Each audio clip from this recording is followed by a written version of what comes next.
Hamba-hamba Allah yang kami muliakan. Cukup 3 contoh ini? Mau tambah? Cukup 3 contoh ini? Kalau mau tambah saya tambah. Tambah 1 lagi. Masya Allah.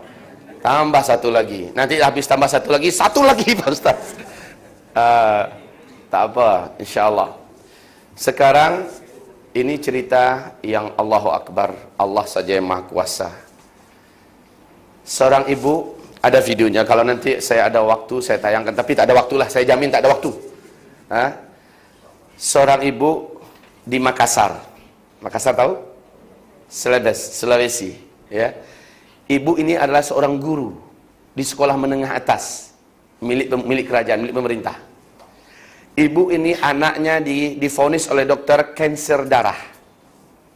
Dan kanker darah itu udah kanker akut yang belum ditemukan obatnya.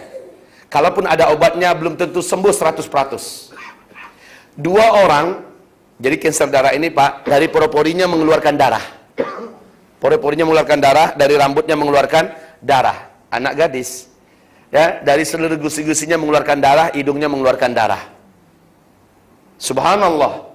2 orang teman sekolahnya sudah meninggal dunia dengan penyakit yang sama. Sudah meninggal dunia dengan penyakit yang sama. Ibu ini tidak mau berputus asa. Dia coba telepon ke kantor kami di Jakarta. Dia searching di YouTube, dia buka tentang rehab hati Qurani, kemudian dia temukan banyak ustaz-ustaz di situ. Saya, Ustaz Nuruddin Al-Indonesi, ya, ini yang menulis adalah Ustaz Nuruddin Al-Indonesi, baru usia 28 tahun, tapi Allah berikan kepadanya hikmah yang besar. Kemudian Ustaz Perdana Ahmad, di mana beliau penulis buku Quranic Healing Technology, ya, bukunya cukup tebal. Kemudian kami bertiga menjadi pembina dalam Yayasan Rehab Hati ini. Di kantor kami ditelepon oleh ibu yang dari Makassar tadi. Dia mengatakan anaknya seperti ini. Surat dokter dari vonis dokter memutuskan anak ini mungkin tak lama umurnya. Biasanya yang kena kanker macam ini mesti meninggal lah. Kami katakan, ibu percaya dengan kata dokter? Ya Pak Ustadz, percaya nggak percaya, masalahnya sudah 2 orang yang meninggal. Ya jadinya percaya. Saya katakan, Bu, ibu percaya dengan perkataan dokter? Tak ada masalah lah. Memang itulah tugasnya dokter. Tapi kalau bukan ajalnya, maka tidak akan pernah mati. Tapi penyakit ini akan selamanya, akan membuat tersiksa lama-lama anak ibu. Kalau ajal anak ibu belum lagi sekarang, maka ibu wajib mengobatinya. Kami tunjukkan caranya. Kami ajarkan dia membuat racun gaib. Apa itu racun gaib? Coba 1 sampel daripada racun gaib. Tolong di sini 1. Saya ajarkan cara membuatnya di sini nanti ya. Ini ada ilmu-ilmu yang luar biasa akan Bapak Ibu terima. Kita tidak akan bakhil menutupi ilmu apapun yang berguna. Ya. Kita ajarkan kepadanya cara membuat racun gaib. Ini sampelnya.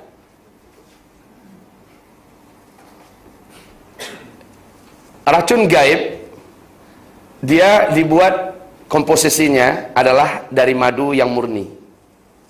Madu yang murni, kemudian black seed atau Nigella sativa, atau habatus sauda yang oil, minyaknya. Ambil yang terbaik. Kemudian minyak zaitun. Saringan pertama, virgin oil, ya. Ini saringan yang pertama, minyak zaitun yang terbaik. Kemudian propolis. Propolis air liur lebah. Dia biasanya kecil tuh sudah mahal itu. Air liur lebah, ambillah kualitas yang high quality. Oke. Kemudian air zam-zam. Air zam-zam, karena kata Nabi tentang air zam-zam, kita sudah tahu semua kan? Sementara habas sauda, apa kata Nabi? Semua penyakit apapun kalau dipertemukan dengan habatus sauda pasti sembuh. Kecuali penyakit mati. Semua penyakit kalau dipertemukan, diobati dengan habas sauda pasti sembuh. Ada di dalamnya habas sauda, 60% habas sauda. Kemudian, jadi propolis adalah air liur lebah.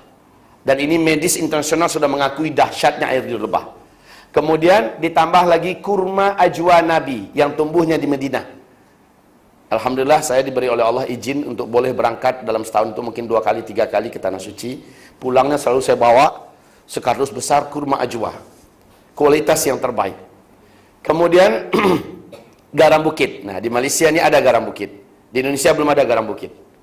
Garam bukit biasanya di mana farmasi, tempat penjualan obat ada itu dijual garam bukit yang resmi, atau di pajak-pajak mungkin ada garam bukit, carilah yang steril. Habis itu apa lagi? Daun bidara. Dalam hadis Nabi menyebutkan sidr. Daun bidara atau sidr.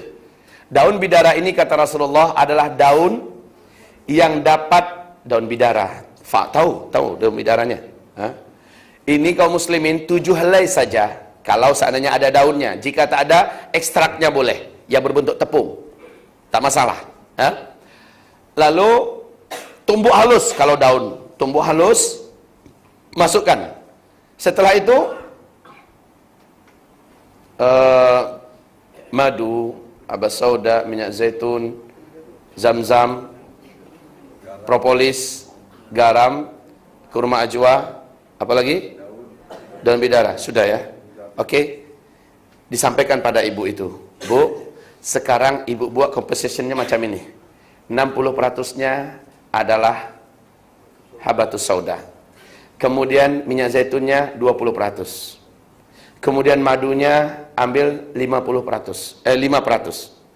Air zam-zam ambil 5%. Nah, nanti masukkanlah propolis, kira-kira 3 tetes saja kalau 1 gelas. Atau semacam ini, 3 tetes saja. 3 tetes. Dia mahal, ya, ambillah kualitas terbaik, teteskan. 3 tetes saja. Buatlah 100 mili umpamanya kan. Kalau ini 60 mili. Nah, kemudian ibu, setelah kita sebutkan semua, ibu pusing nanti semuanya dengan pusingan tawaf. Pusingan tawaf. Kurma ajwa, ya kalau 100 mili cukup 3 butir saja. Oh tidak ada yang dipanaskan satupun. Apanya? Kurma itu ya dihancurkanlah, di blend, ya, di blender dulu, nah, hancur sehancur-hancurnya, nanti baru digabungkan dengan susu darahnya yang ada. Garam bukit cukup setengah sendok tea, setengah sudut tea, ya.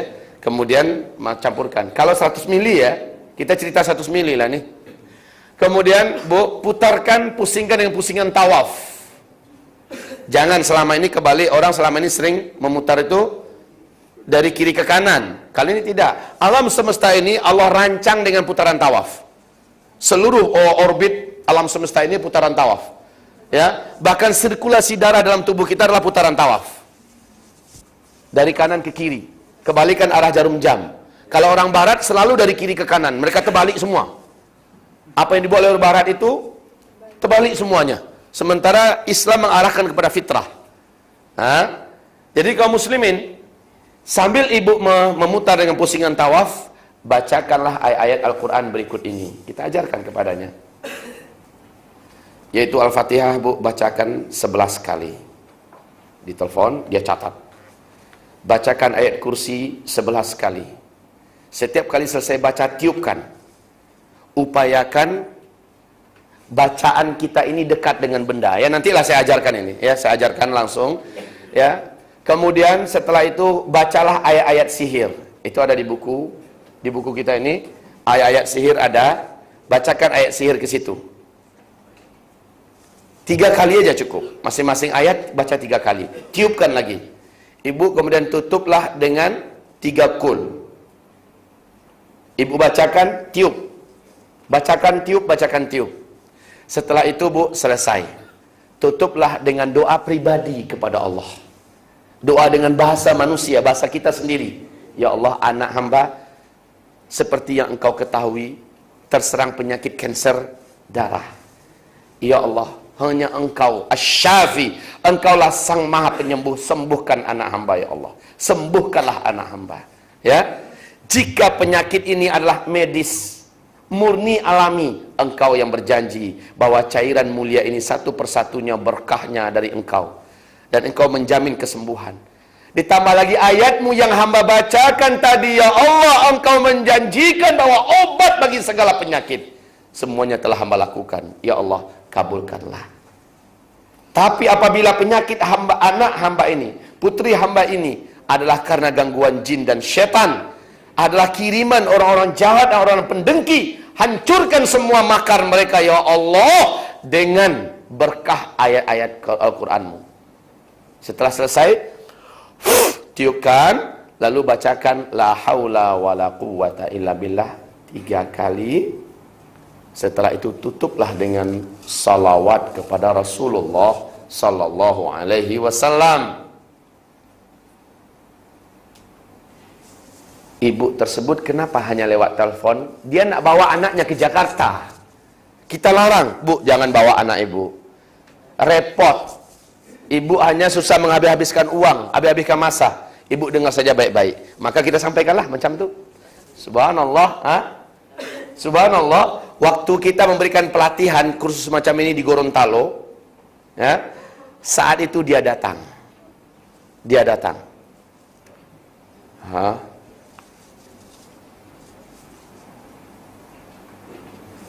Dan dia cakap, Pak Ustadz, ingat tidak, saya ibu yang menelpon, anaknya kena kanser. Oh ya Bu, bagaimana kabarnya? Saya datang kemari Ustadz, ingin ketemu langsung dengan Ustadz. Memang kenapa? Anak saya sudah sembuh. Macam mana ceritanya Bu? Kita pula tidak dengar. Macam mana ceritanya? Boleh sembuh? Ada tuh pengakuannya. Dia ceritakan testimoninya di depan seluruh peserta, ya, ratusan peserta ketika itu. Dia ceritakan pengalamannya. Sambil berurai air mata dia ceritakan. Setelah dia amalkan apa yang kita ajarkan, dia berikan kepada anaknya, diteteskan ke bawah lidahnya. Ya, boleh ganti tetes ini nanti boleh digunakan ke sudu teh. Ya, sudu teh itu boleh diletakkan di bawah lidah. Lidah ini punya saraf-saraf paling sensitif yang boleh menyerap apapun secara cepat dan menyalurkannya kepada seluruh tubuh kita. Ya, bawah lidah. Dia lakukan 5 kali sehari. Di bawah lidah, sikit aja. Sesuai dengan yang kita perintahkan, sikit saja. Karena benda ini tidak mudah untuk mengerjakannya, ya, tidak mudah mendapatkan compositionnya, maka sikit saja kita instruksikan. 3 tetes dia masukkan ke tabung lah, dia tetes 3 tetes. Kalau pakai sudu ya berarti setengah sendok teh aja di bawah lidah. Tapi setelah dia melakukan itu semua, hari keempat, ini dia cerita di depan seluruh ini. Sekali lagi saya tidak mungkin menayangkan gambar videonya ada. Hari keempat dia cerita seluruh darah yang keluar dari pori-pori, dari rambut, dari hidung, dari gusi-gusi anak gadis saya berhenti. Hanya tinggal sedikit darah dari gusi sebelah bawah. Masih keluar sedikit. Hari kelima sama sekali tak ada lagi keluar darah. Lalu saya bawa ke hospital, di mana hospital tersebut telah mengeluarkan vonis anak ini positif kanker darah akut yang belum ada obatnya. Subhanallah kaum muslimin yang kami muliakan, hari kelima setelah tak ada sama sekali mengeluarkan darah, anak saya sudah kelihatan bugar dan sehat. Saya bawa ke hospital tersebut. Apa kata dokter spesialis? Mengatakan anak ibu negatif. Darah anak ibu sudah kembali sehat. Apa yang ibu buat? Tak ada yang boleh hidup dengan penyakit macam ni. Subhanallah kaum muslimin. Anak tersebut hidup dalam keadaan sihat walafiat sampai hari ini. Perhatikan. Al-Quran disinergikan, dipadukan dengan herbal-herbal yang Allah rekomkan dalam Al-Quran, yang Rasulullah merekomkannya dalam hadis-hadis yang sahih. Pengobatan dalam Islam ini ada 3 kaum muslimin. Dalam Islam pengobatan itu ada 3. Pertama, langsung dengan Al-Quran. Yang kedua, dengan herbal, yaitu madu, susu kambing, susu onta, minyak zaitun, habatus sauda, daun sider, ya, kemudian garam, air zam-zam. Ini herbal seluruhnya. Nabi merekomendasikan dalam hadis-hadis yang sahih. Kemudian pengobatan yang ketiga, yaitu hijamah. Hijamah atau bekam. Bekam ya. Tapi bekam yang sinergi lah. Bekam yang sinergi. Kaum muslimin, Nabi mengatakan dalam aku Isra Mi'raj, setiap rombongan malaikat yang berjumpa dengan aku pasti menasihatkan kepadaku, wahai Muhammad, perintahkan seluruh umatmu agar senantiasa berbekam. setiap malaikat yang berjumpa. Dan Nabiullah SAW bersabda, sesehat-sehatnya kalian wahai umatku, siapapun yang paling sehat mesti berbekam sekali dalam 6 bulan. Kenapa? Tubuh kita ini selalu mengkonsumsi yang tidak selamanya bagus. Masuk kotoran, racun lewat udara yang kita hirup, lewat makanan dan minuman yang kita konsumsi, cara dan pola hidup yang keliru, sehingga darah kita ini kotor, beracun. Dan setiap kotoran serta racun dalam darah biasanya keluar, ada proses dalam tubuh kita ini yang dapat mengalihkan seluruhnya dan keluar melalui urin, air kencing, melalui keringat kalau kita rajin olahraga, ya. Akan tetapi ada yang tidak boleh dicerna, ada yang tidak dapat keluar melalui keringat, ada yang tidak bisa keluar melalui kencing. Lalu apa yang mestinya dibuat? Bekam adalah solusi terbaik. Racun darah tersebut akan mengendap di bawah kulit, di permukaan otot, dan hanya boleh dikeluarkan melalui sedotan bekam. Maka kata Nabi Muhammad SAW, khairu ma tadawaitum bihi al-hijamah, sebaik-baik obat yang kamu berobat dengannya adalah bekam. Semua penyakit yang boleh sembuh oleh obat-obatan, maka bekam boleh menyembuhkannya. Ada buku yang saya rekomendasikan betul kepada Bapak Ibu, namanya Oksidan Drainage Therapy.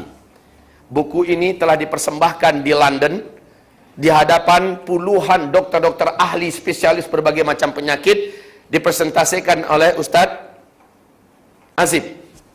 Beliau menjelaskan bagaimana bekam itu. Seluruh dokter yang ada mengakui bahwa bekam adalah pengobatan yang terbaik, yang tidak ada resiko dan pasti menyembuhkan. Subhanallah. Ini pengobatan langit. Ada apa tadi yang pertama? Al-Quran. Yang kedua? Herbal. Dan yang ketiga? Bekam.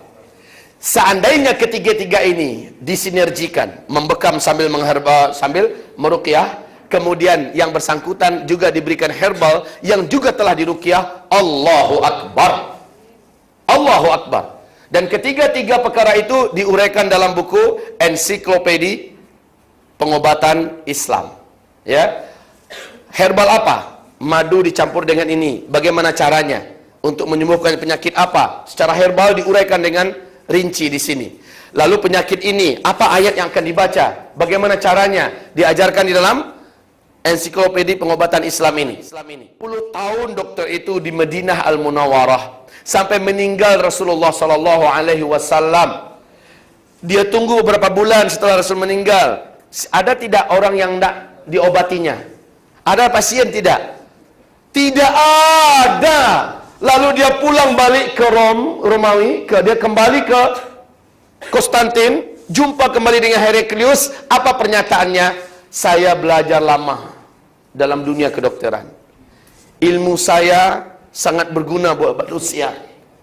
Tapi engkau kirimkan saya ke suatu negeri yang di negeri itu tak ada orang yang memerlukan jasa saya. Tak ada orang yang perlu diobati, semuanya sehat. Kalau dia sakit, dia boleh sembuhkan dirinya sendiri. Jadi kata dokter ini, 10 tahun saya nganggur. Ilmu saya tak berguna di Madinah. Rasul yang saya dampingi kemana-mana sehat terus. Sahabat-sahabat, kalau mereka sakit, sekejap aja sakit itu sembuh kembali.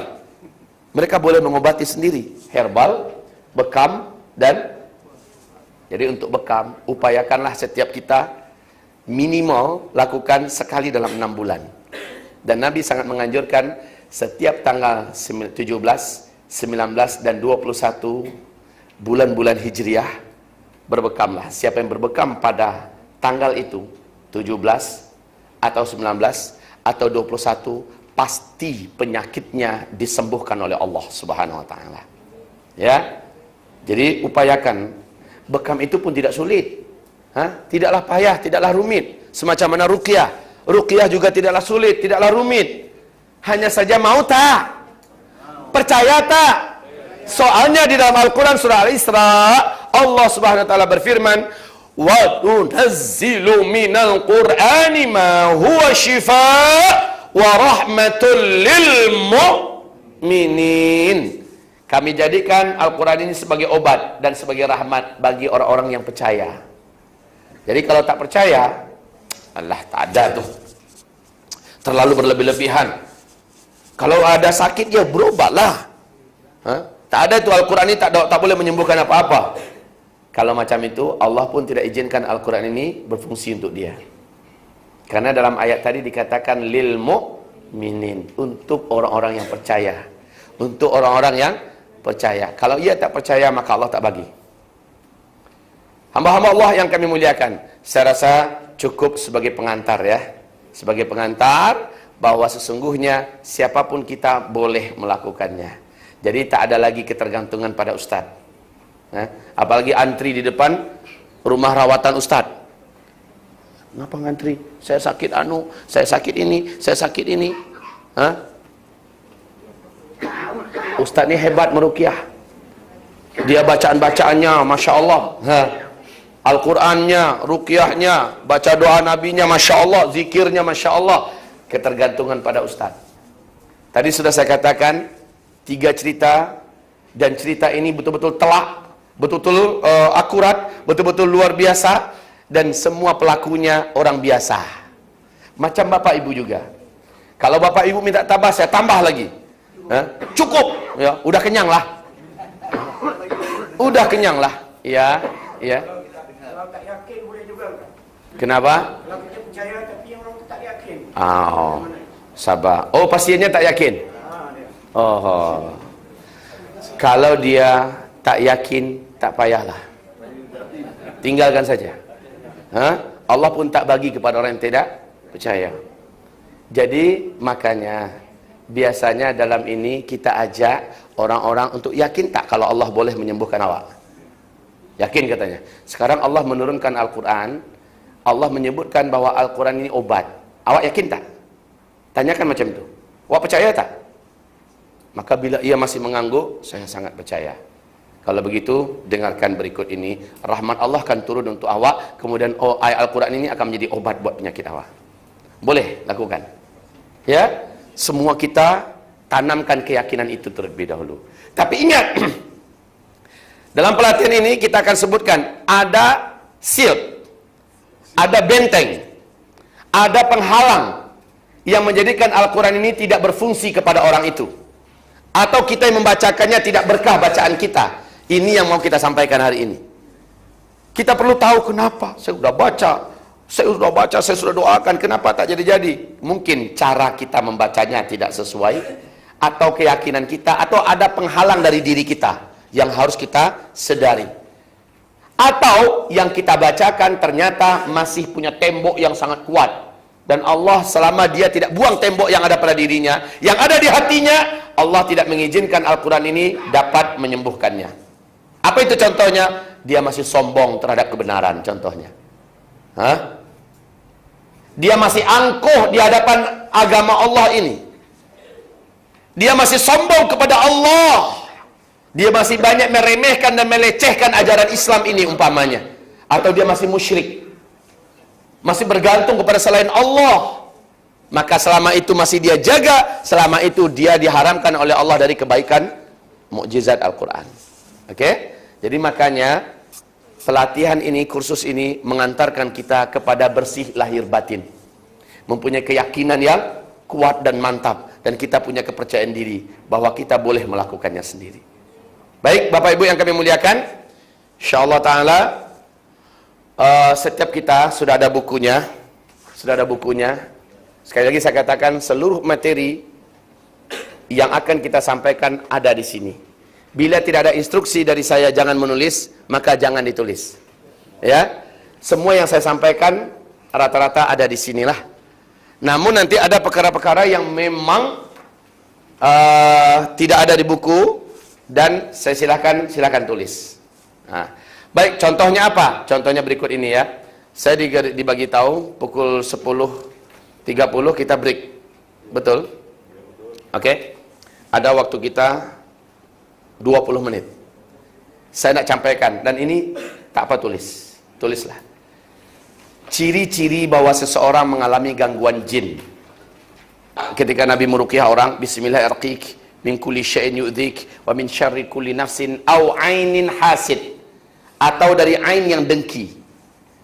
Jadi mata orang yang dengki, sementara orang ini punya piaraan jin, atau dia punya piaraan dari pertemanan dengan bangsa syaitan. Tatapan yang dengki dan penuh kebencian melihat seseorang membahayakan orang yang ditatap, itu namanya ain. Pandangan, ya, bukan. Dia hanya sekedar melihat saja, tapi penuh dengan kebencian, penuh dengan kedengkian. Sementara dia punya khadam-khadam yang dia sadari ada atau dia tidak sadari ada. Nanti kita uraikan semua tentang rahasia jin lah, ya. Secara garis-garis besar ada di sini uraian jin sedikit, tetapi uraian jin yang penuh dengan rinci-rinciannya, seluk-beluk makhluk jin, alam-alam mereka semuanya sudah ada dalam buku Ensiklopedi Pengobatan Islam. Ciri-ciri orang yang mengalami gangguan jin, diserang oleh sihir, terkena santet, tenung, pantau, santau. Ya. Ajarkan saya bahasa Malaysia supaya saya boleh bercakap nak lebih baik lagi. Ya, santau ya. Oke. Ya, oke. Ciri-cirinya ada 4. Ciri-cirinya ada 4.